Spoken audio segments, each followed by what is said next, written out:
Kyle Wolf, it's been a tough season for you, but you were very, very good today. And on the hard pack, you almost got that moto win at the end. Yeah. Talk us through it. Yeah, it was a rough season. Actually went amazing, and then had the red plate. And then on that Thursday, I broke my ankle. So yeah, that was a bummer. Still rode 6 GPs with it, so was unreal. Like, I've had so much pain.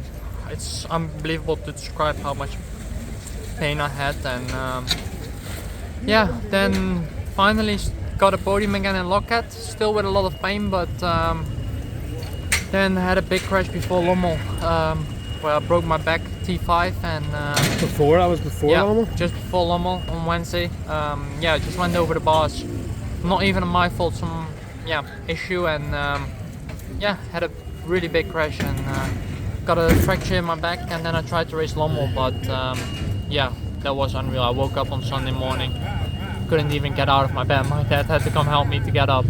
I wonder what happened, yeah. I still tried on Sunday both motos, but yeah, I couldn't. And you were fast on the Saturday still, yeah. Despite that. I can't believe that. And I just had to pull off because my hand came off the bars onto the start straight. Actually, like almost had a high sider, and then my mind just blocked when I went onto the start and lost my hand. So yeah, was really tough this season. Then took my time to come back, and yeah, then came back last weekend. Had a not so good qualifying actually. Yeah. On Sunday it went better and better, and then this weekend was almost all weekend really good. So yeah, really enjoyed riding here, and good to finish off the season like this. So really looking forward for the nations now. At one point I thought you had the moto win there, but Iago got you, and then you were right on him again on the last lap. I think you would have got a podium if you'd got the moto win too, so you were giving it everything there. Yeah, I was, but yeah, bummer that some people trying to block each other's pit boards. So Okay.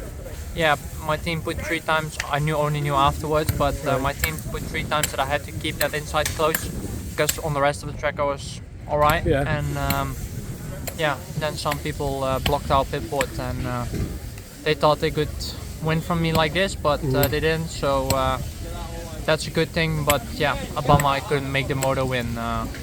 Yeah, that's the only communication we have. It's not like Formula 1 that we can get something, through an like an earplug or something, whatever. Yeah. And yeah, then when other teams are blocking this, is a shame, but it is what it is. Your hard pack's really good now as well. It's pretty much on the level of your sandal, or your sand riding's exceptional, obviously. Yeah.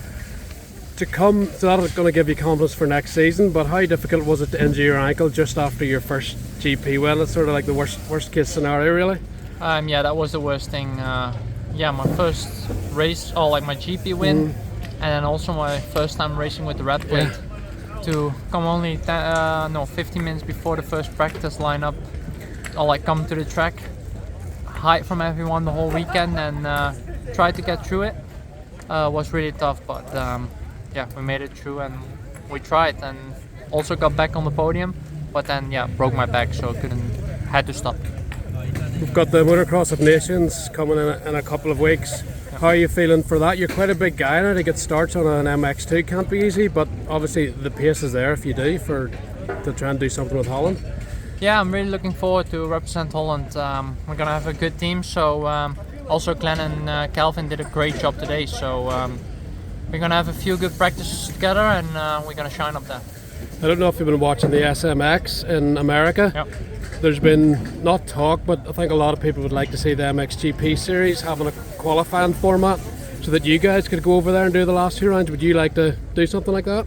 I don't think it's possible. Like, especially when you saw yesterday the track, that was just a Supercross track. So I don't think you can put MXGP riders on that track, because it won't be fair.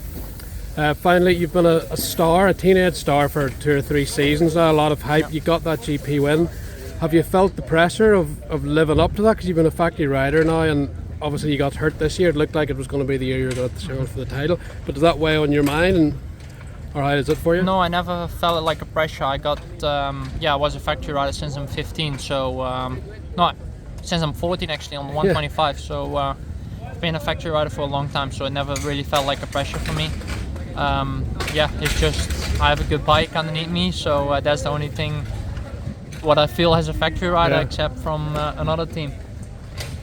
Thoughts on Jet Lawrence? He mentioned in an interview that you were the only really guy that could beat him in Europe, even though you're a bit younger on the 85s. What are your thoughts on what he's doing? Does that give you inspiration of what you can do because your talent's up there? Yeah, me and Jet had some really sick battles back in the days on the 85. He was racing on the Suzuki at that point, and I remember one race was like the sickest race of my career actually. Right. Was on the 85 in Holland in Lelystad, and we just gapped like 30 seconds to the second guy. We were on it, like passing each other every single turn. So it's great to see him doing such an amazing season, winning everything he could actually. So yeah, big shout out to him for the hard work he's doing, because people won't see it, but behind the scenes we're doing a lot of work. Good job, Ken. Well done today.